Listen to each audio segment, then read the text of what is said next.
How's it going, guys? Dragon Star Production here, back with another video, and in this edition of Dragon Ball What Ifs, we will be doing What If Future Krillin Survived Part 2, because you guys managed to smash the like goal. That being said, in Part 1, after the androids took over, all that remains of the Z Fighters was Krillin, Gohan, and Kid Trunks. All due to strategy and their techniques, though, they managed to survive. However, with Bulma making the time machine sooner, thanks to the help of Krillin, Gohan, and Trunks, the three were all able to go back in time and warn Goku of the heart virus and the androids attacking.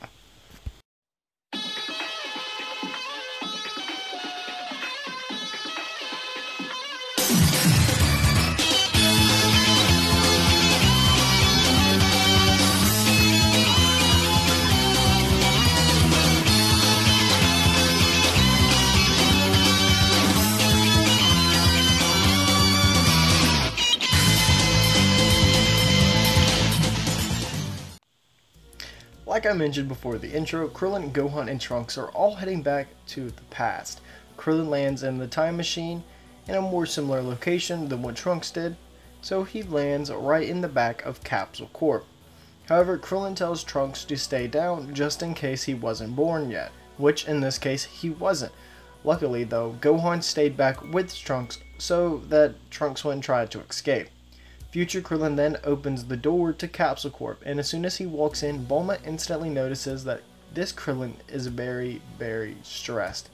Bulma instantly asks questions, but Krillin begins telling Bulma all about where he came from. Bulma is amazed by her discoveries, but tells Krillin that that's not why he's here. Krillin then explains the darker side of the news about Goku and with the androids coming and what they've done to their timeline. However, in the meantime, Trunks didn't want to stay back. He wanted to see his father, Vegeta. Gohan tries to stop him, but they are only interrupted. A knock on the time machine glass, Gohan opens it just to see Vegeta himself. Vegeta then wants an explanation of why Gohan's been using the time chamber, not even focusing on Trunks because Gohan looks older than what he does here, because Vegeta basically thinks that this is Gohan from this timeline. This makes Trunks very mad though, because his father didn't recognize him, not realizing that he obviously isn't born. So he dashes out, but Vegeta slides out of the way and tells Gohan to fight him. Gohan feels like he has no choice, so just tells Vegeta to fly off, that way that they're basically having a distraction so Trunks won't spoil nothing and Vegeta's kinda occupied at the moment. They go to some wasteland. However, they aren't the only ones to arrive. Frieza and King Cold plant their feet on Earth as well, and it happens to be right in the same wasteland. Convenient. Gohan and Vegeta are stunned at the moment, but everyone comes flying in, including future Krillin. Frieza begins to laugh, but then gets very, very serious. Where the hell is the filthy, yellow-haired monkey? However, all of the people around, nobody steps up, but future Krillin. Why don't you worry about fighting me first, Frieza? I believe we have some unfinished business. Future Krillin launches towards Mecha Frieza with a right hook. Frieza is knocked back by this punch, realizing that he's got to take this seriously. Krillin doesn't let off. Him and Frieza are going toe to toe. The battle is pretty even until Krillin decides to use some tricks. Krillin punches Frieza in the gut and then yells, "Solar Flare times 25!" Frieza is blinded as well, as everyone else is too, besides future Krillin, literally being the only one not blinded. Krillin then uses this to build two Destructo Discs, one in each hand, and charges at full power and throws one towards Frieza and his father, King Cold. And then, by the time that the light clears out, there's no more flash. Everybody notices that King Cold and Frieza are laid on the ground, sliced in half, with future Krillin left standing. This puts everyone in even more of a shock than Frieza being there, besides future Gohan and Trunks, who already knew that Krillin had such abilities. However, before anyone could ask any questions about how they were going or anything like that, what's going on, why are they there, Goku happens to land in the Ginyu pod. So like normal, Krillin, Gohan, and Trunks all explain to Goku of the threat of the heart virus and the androids. Piccolo, like in canon, is able to hear this because of his ears, and he informs everyone of what is said. However, future Krillin then throws this out, and because he knows that Piccolo is listening, and says, Piccolo, all you need is to use the hyperbolic time chamber. So this is exactly what everyone does. However, our future warriors head back to their time, saying their goodbyes, hoping that their timeline will be well. However, when they arrive, they notice that nothing is different. Both Krillin and Gohan are both distraught, realizing that the time machine didn't work. Trunks doesn't realize what's exactly going on, but tells them that they both can do it. They have to. This message is able to pick both Krillin and Gohan up. However, Gohan is a bit harder to calm down, only for a second. Then he goes back into his rage. Gohan starts smashing the ground with his fist. Gohan's hair then turns golden, as well as his power increasing by at least 50 times.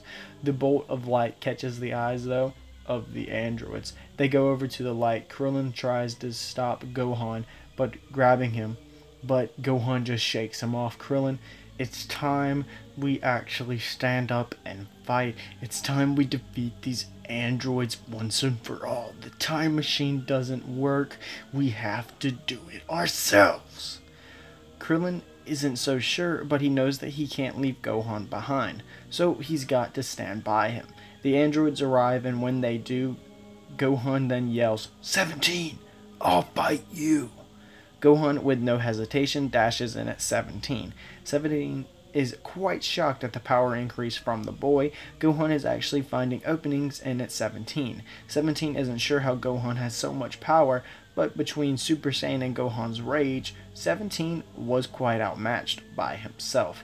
18 would then realize this and tries to intervene, but Krillin comes in flying with a side kick. 18 crashes down, and then Trunks goes behind him and yells, Capsule Cannon! 18 takes the blast straight to the back. Trunks dashes off with Krillin and then launches his largest Kamehameha ever. 18 isn't able to move. The blast completely destroys her right then and there, and then everybody is actually shook by this. However, this puts 17 in some serious worry, but he can't manage to escape from Gohan at the moment. Gohan is in this blind rage, beating 17 in a bloody pulp. His power was way too high for 17. He couldn't match it, but 17 knew all he had to do was outlast. However, it was Krillin who wouldn't allow this. So Krillin tells Trunks to charge full force at Android 17. Between the three, 17 was nothing but dust. The three was mopping the floor with 17 until finally Gohan tells him, I'm going to finish this once and for all, 17. Gohan then starts charging. Gah! Krillin grabs 17 from behind. Meh!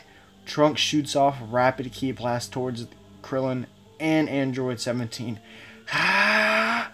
Krillin then shoots his own ki blast right towards the back of the skull, causing him to stumble to his knees.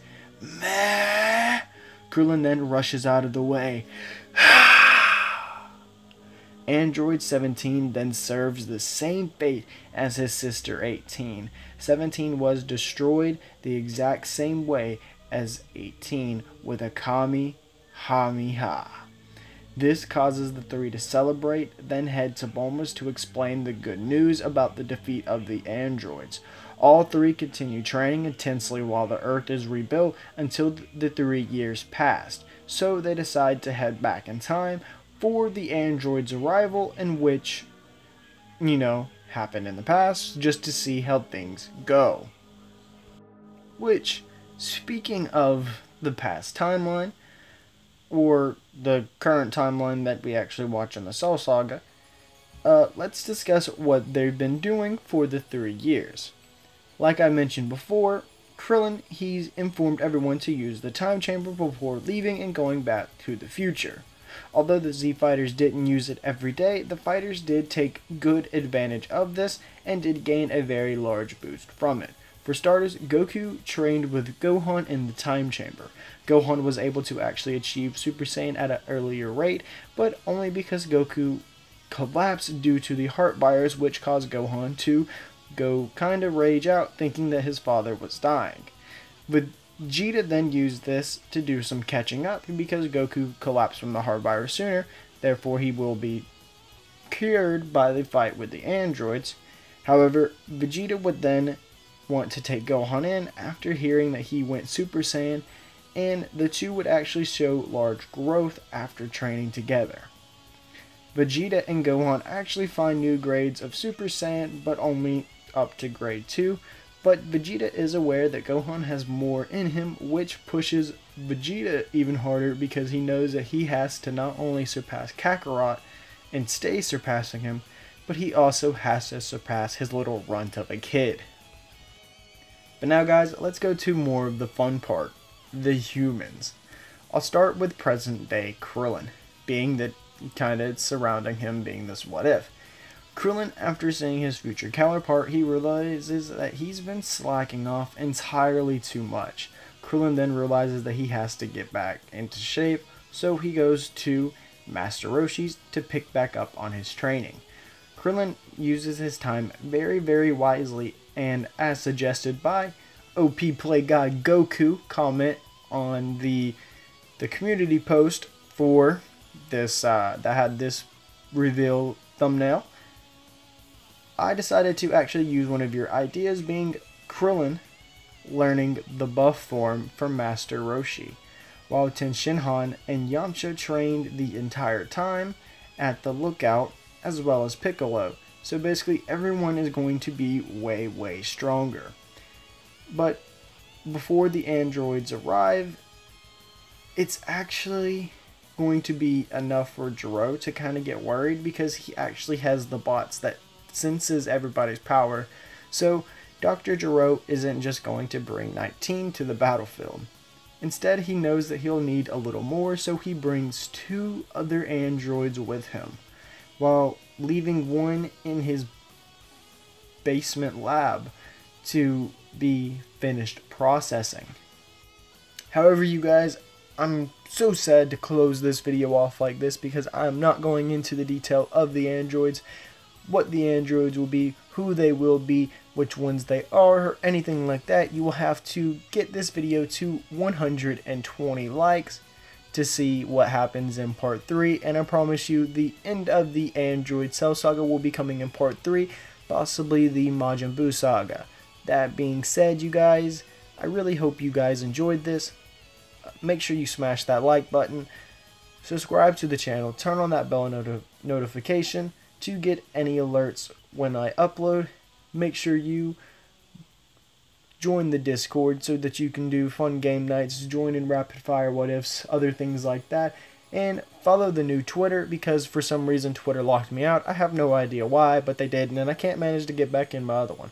That being said, follow us on Twitter, make sure you subscribe. Dragon Star Productions is out.